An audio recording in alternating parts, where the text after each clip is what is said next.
This is our second lesson on watercolor textures. In your sketchbook, I want you to create 8 circles, however you want to do that. These are about 2 inches, and we're going to go over 8 different techniques for texture. So on your first one, I want you to label it wet on dry paper. And all we're doing for that one is just getting paint the way we normally do, and our paper is dry. That's what the dry means. So wet on dry paper. We did get our paintbrush a little bit wet just to activate the paint, as we always do.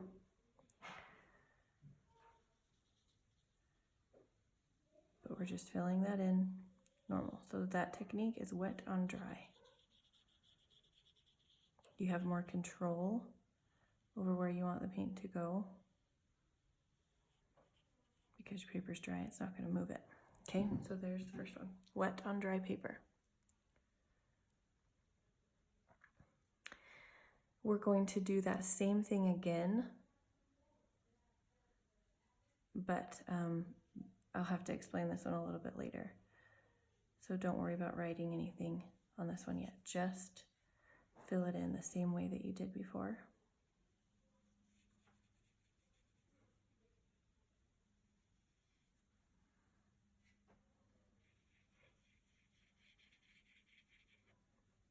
Okay, so we have 2 wet on dry right there. Now this time we're going to do wet on wet. That means that the paper is going to be wet. So this is just water.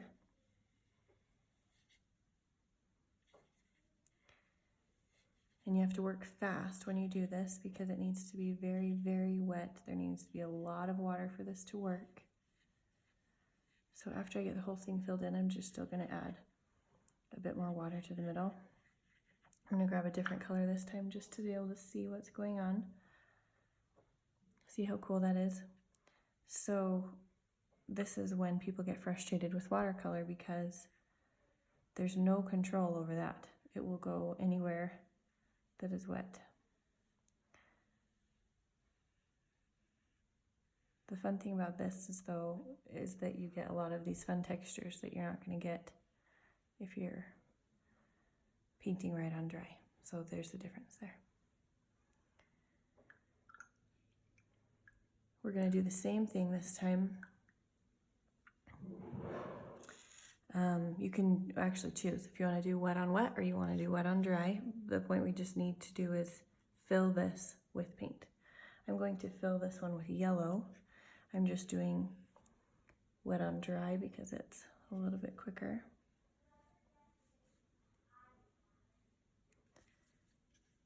And once I have it filled in, I'm going to add a lot of water like I did before, because the technique we're actually doing is wet on wet paint. So now that my paint is down and I make it really wet, now I'm going to add another color to do the same thing. Just going to leave that like that. Okay, so there are the first 4. So as you're writing them down, wet on dry paper, leave this one blank. Wet on wet with water. Wet on wet paint. All right, we're going to move on to this one. You're going to need to get a little bit of your paper towel ripped off. I'm just going to use about this much that I'll have ready. This is also something you have to do pretty quick. I'm going to fill this wet on dry with a very saturated color. Blue will be the best for this.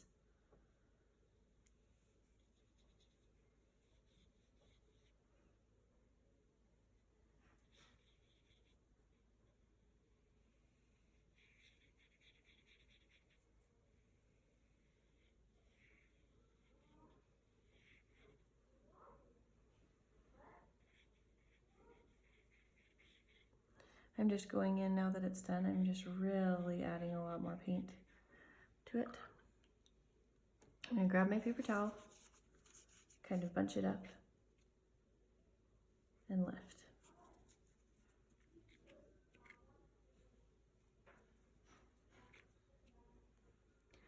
So this is something you might use if you're doing clouds, or if you just got too much color down, or needing some texture. So that one is called Paper Towel Lift.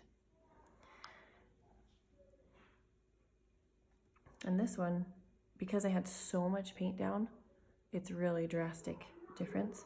But on the example I did before, it's not near as drastic, and it is a little bit more maybe like clouds. It's a little bit prettier. Okay, so the next one we're going to do is dry brush.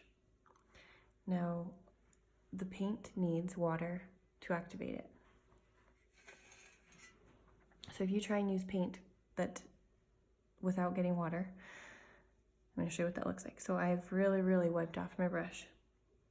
I'm going to use red, but I'm going to wipe it off a tiny bit also, and then I'm just going to start trying to spread it. And there gets a point where it stops working. I'm having to push pretty hard to get anything to move. And then it just stops. I do have paint on my brush, but it just won't move. And so this one is the dry brush. We don't use that very often because the point of watercolor is water. But I will show you where that can be useful. So dry brush. On this one, we're going to, it's called Drop in Water. I am going to use red again.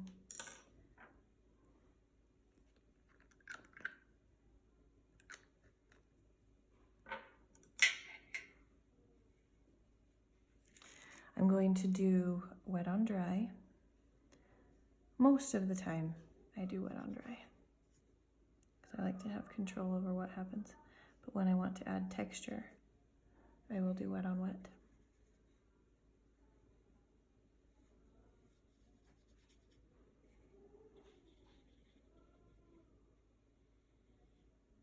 This one also needs to have quite a bit of color. So I just am going back and adding a whole bunch.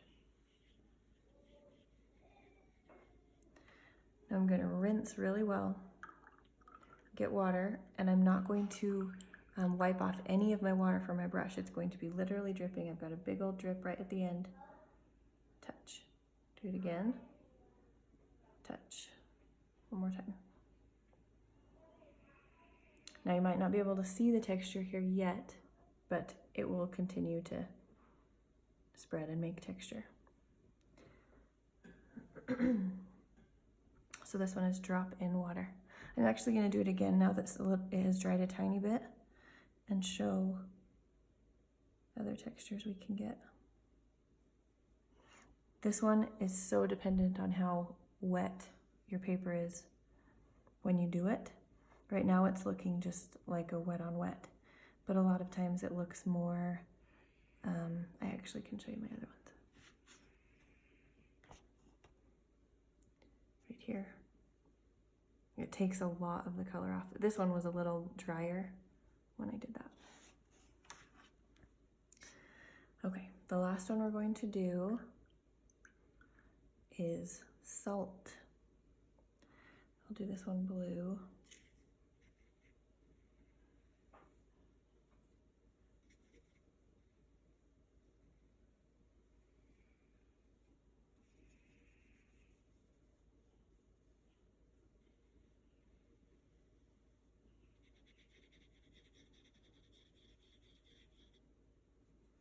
Okay, I've got quite a bit of paint on there. I'm just going to grab normal table salt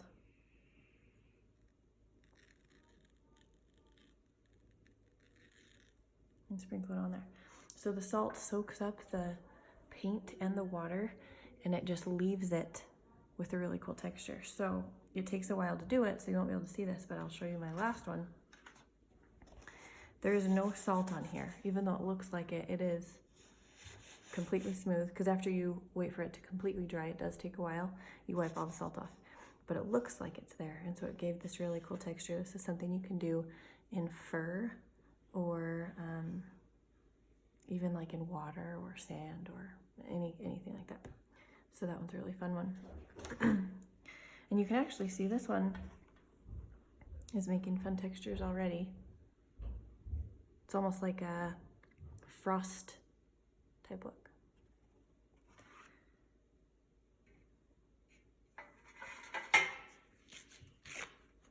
This one where I dropped in water, I ended up having way too much to make that technique work.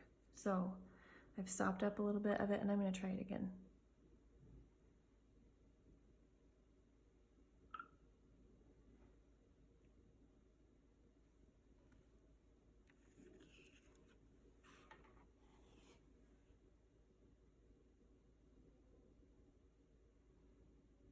We're just getting these little marks where it's kind of going lighter, lifting the paint up a little bit. So we're going to go back to this one. This is going to be wet on dry paint. So it's the same as doing wet on dry, but we let this dry first, and so we were able to do something on top of it. If I hadn't waited, then this shape would have just bled like crazy, like this one. So I'm going to show you my example also. This is how you get crisp lines if you're doing paint on top of paint. You just have to wait for it to completely dry. In my example, you can see this side was dry, this side was not. It was just a tiny bit wet, so it had a little bit of bleeding. Okay, this is it for your sketchbook exercise. We're going to look at some of my paintings to kind of identify the techniques used. This is helpful for when you are going to find a painting or find an image that you want to kind of replicate, to know what to do.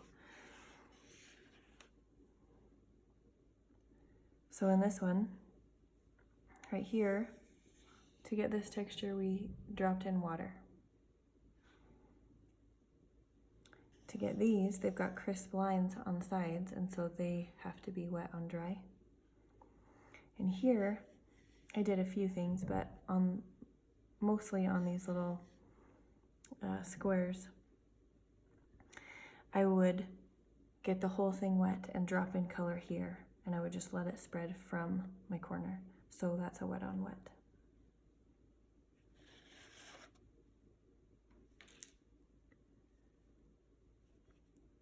This one is a lot of wet on wet. I kept dropping in color and dropping in, but this one also has a lot of the salt.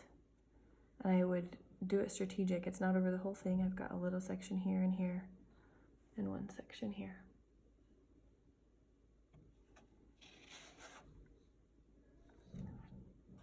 This one is the only project I can think of that I've used dry brush. I've got all this texture down here at the bottom that I did a dry brush with. It kind of drives me nuts. It's like a scratchy sound, scratchy feel. I don't like that. Everything else on here is wet on dry. It's just very crisp and not watery looking at all.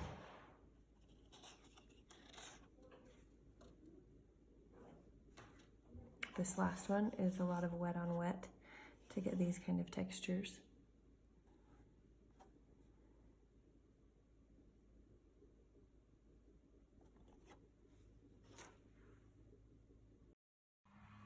This is our project for the week. This is going to help us to practice each of these techniques, and so I have sent you this outline that you can maybe use a light box or a window or something, or trace, or just freehand it. This isn't a hard one to freehand. So I am going to start with our first technique being wet on dry paper. It's going to be a super simple popsicle here. I'm just using red, and we're going to kind of make a watermelon type popsicle. So I'm just going to do the top, probably fourth, and do as straight of a line as I can across. That bottom part is going to be green. We're going to come back and do that after this is dry so that we don't have any bleeding.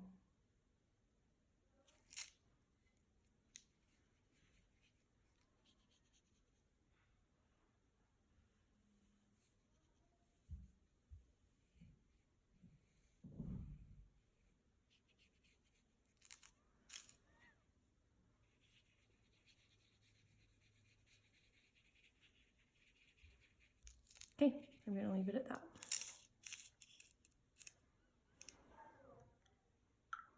This one is also going to use wet on dry paint.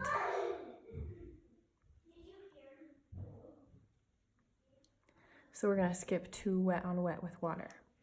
So I'm just going to pick one and get it wet. The whole thing is going to just be really wet. And the idea on this one is kind of like a white popsicle that has some berry chunks in it. So as I drop in the paint, it's just going to kind of spread on its own. And I want this one to be wet, but I don't want it to make huge volumes of paint, so it's not going to be drenched. I'm going to grab some purple.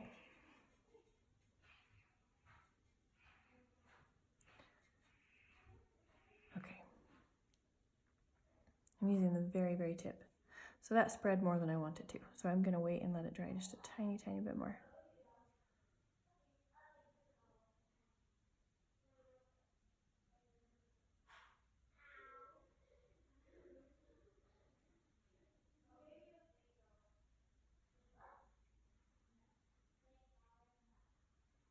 So these are kind of getting to be more what I want.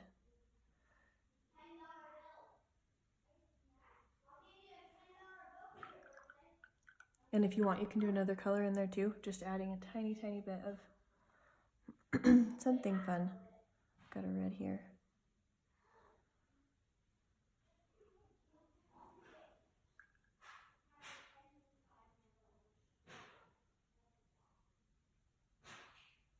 So you can see the longer you wait for it to dry, the different kind of dots you're going to get as you drop it in. Okay, so there's your wet on wet with water.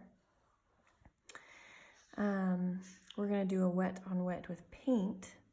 So pick a color and just fill your whole popsicle with it.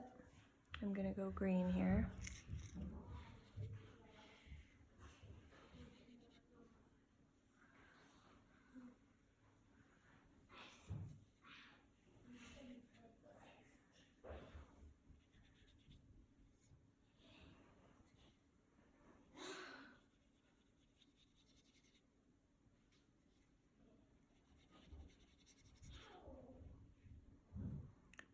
This is kind of a bad color for a popsicle.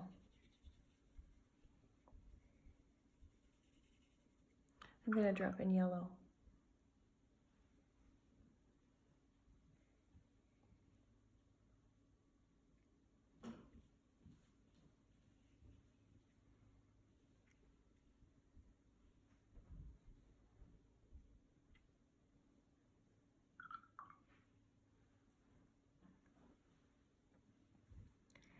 Okay, this time we're going to do a paper towel lift. So this one needs to be very saturated with color.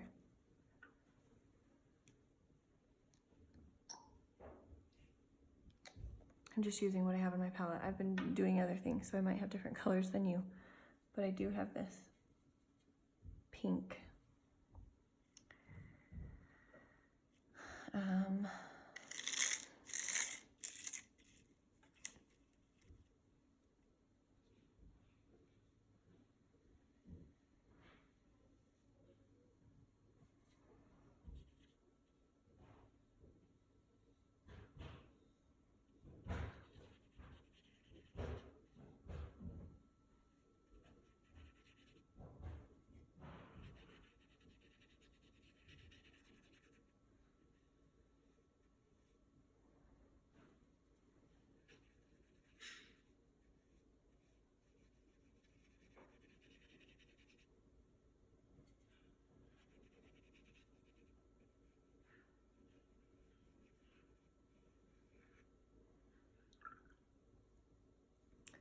Okay, I'm going to rip off part of my paper towel, and I'm going to kind of roll it up like this so that I can get lines out of it.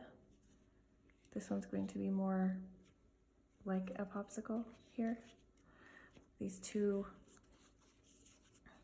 kind of indents that I'm making with my paper towel.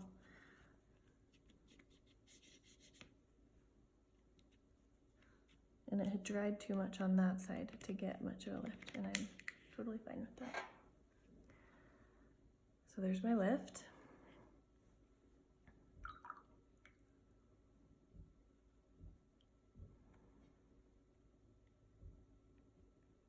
Oop, my finger lifted right there. I also want to do a drop in water on this one to kind of make, I don't know, tiny, tiny little splotches. And I think it's dry enough to do that. You're not going to see much of a difference yet, but I'm dropping in these tiny, tiny droplets of water. So some of them are spreading more than others.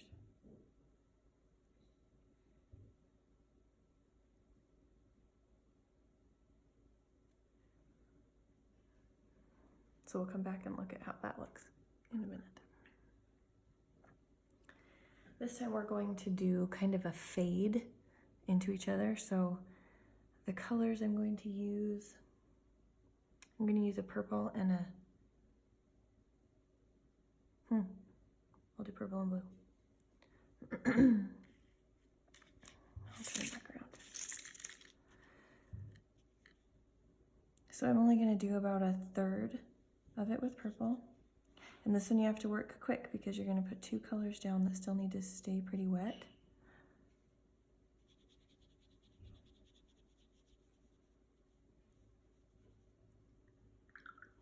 I'm changing my mind and I'm going to use red. So you're not stopping in a perfect line because we're going to be blending these to each other.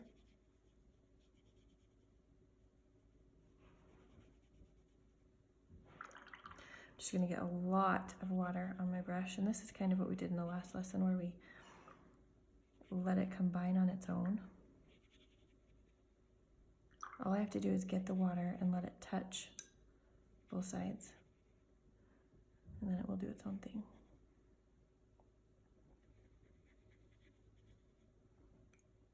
I just have these little areas that don't have enough water that I'm just going to touch.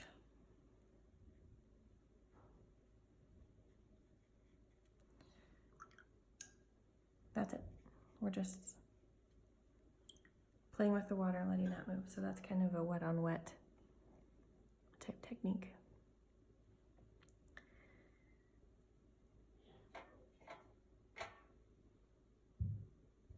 I'm going to go back to this watermelon now and get my green in here.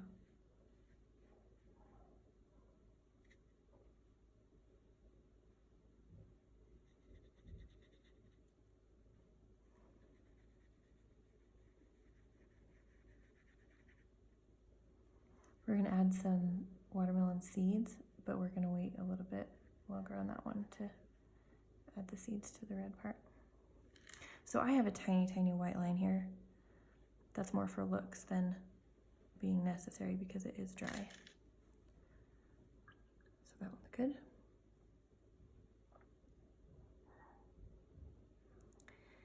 Okay, this time we're going to do a vertical kind of a gradation into each other. So I'm going to do a pink and a blue. It's very similar to what we did on this one, but we're not going to leave near as much white space in the middle.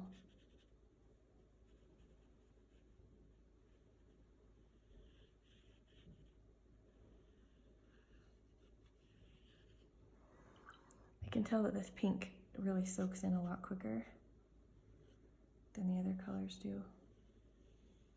A lot of red-based colors do that. They just dye the paper really quick, so we'll see how this goes.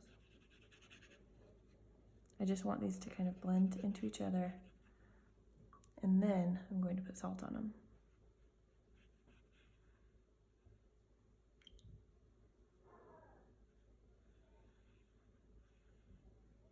Just going to add water to this very center. And I'm going to play with it because it's too much of a line for me.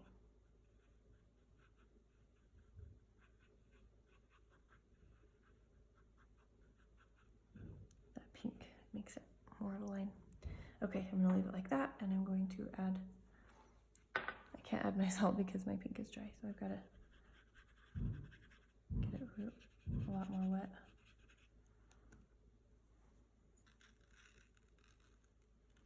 And the fun thing about popsicles, doing this salt, is that it really does look kind of freezer burned, I guess, with frost. Here's one that I did before with the, there we go, with the salt.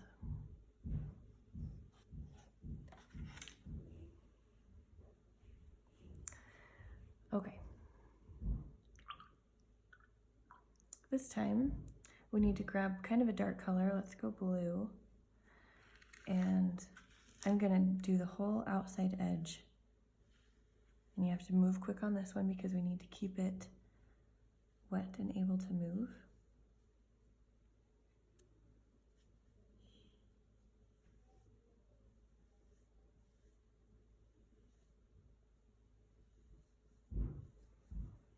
Okay, I'm gonna leave it at that. Get a bunch of just clear water and do the same thing we did before. We're just gonna touch it and help it to move. I really do have clear water, you just probably can't tell by the time I get it down there. I'm just gonna keep going towards the middle to play with how that is gonna move.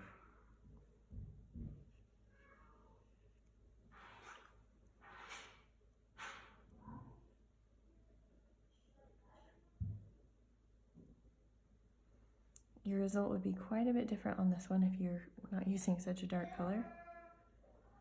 And especially if you're using a red or a pink, it just won't move quite as much. But the texture on this one is fun. My paper is warping a tiny bit from all the water, so I'm just gonna help that move back where it should go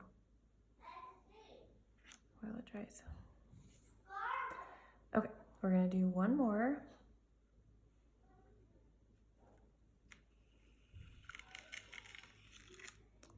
And this one is just going to be stripes. So it's gonna just be in thirds, whatever colors you want.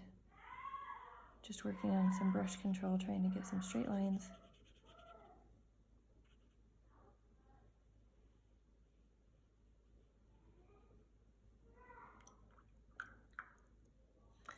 And because of time, I'm not going to wait for that to dry. And if I'm not gonna wait, that means I have to leave a really, really tiny white line. It would bleed all over if I let these touch, especially because I'm using yellow.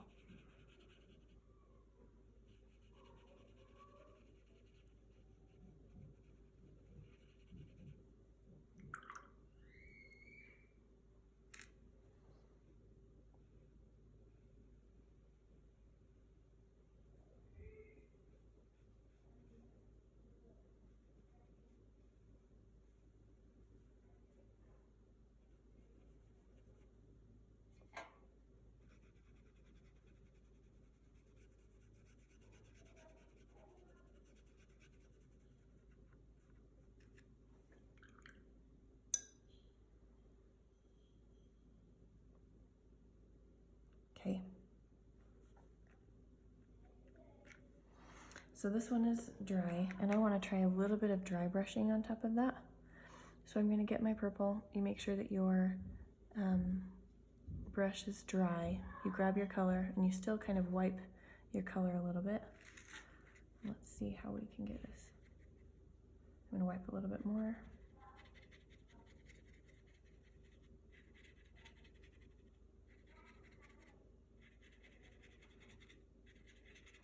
Can't get any more color off of that one, so I'm going to grab a little bit more.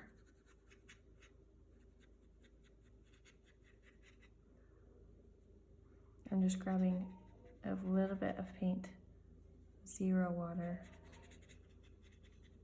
That noise just drives me nuts.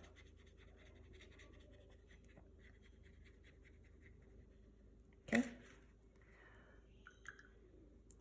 And now I'm going to real quick get a black, so you need to use your colors to make a black from our lesson last week. And you're going to use your black right here for these seeds. So this is wet on dry paint. There's no way that you could do this if the red was still wet. And this is also good for brush control and figuring out how to use this larger brush to get these really small seeds. I've got this section right there that looks a little bit wet, so I'm going to steer clear of it.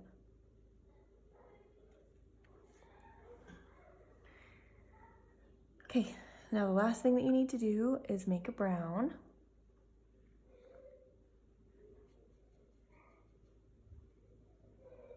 You always start with yellow, add a tiny bit of red, even smaller amount of blue.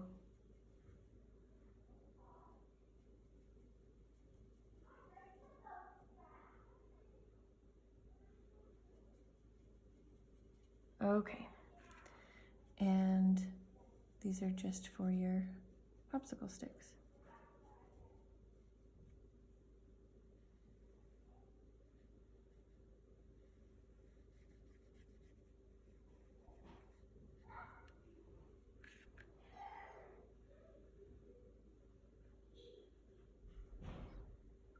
So that one was still wet, so I dragged a little bit of blue down. That's okay.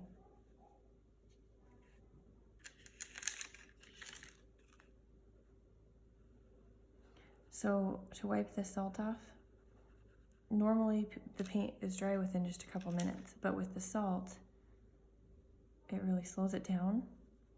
I wouldn't wipe off that salt for another hour at least, because when you try, it just kind of smears the color you have underneath. You're better off to just leave it.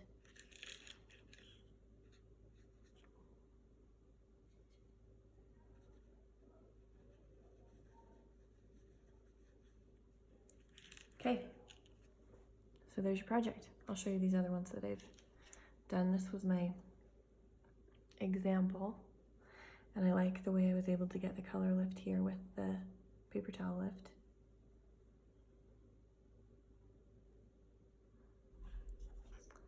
And here's the one I did in class.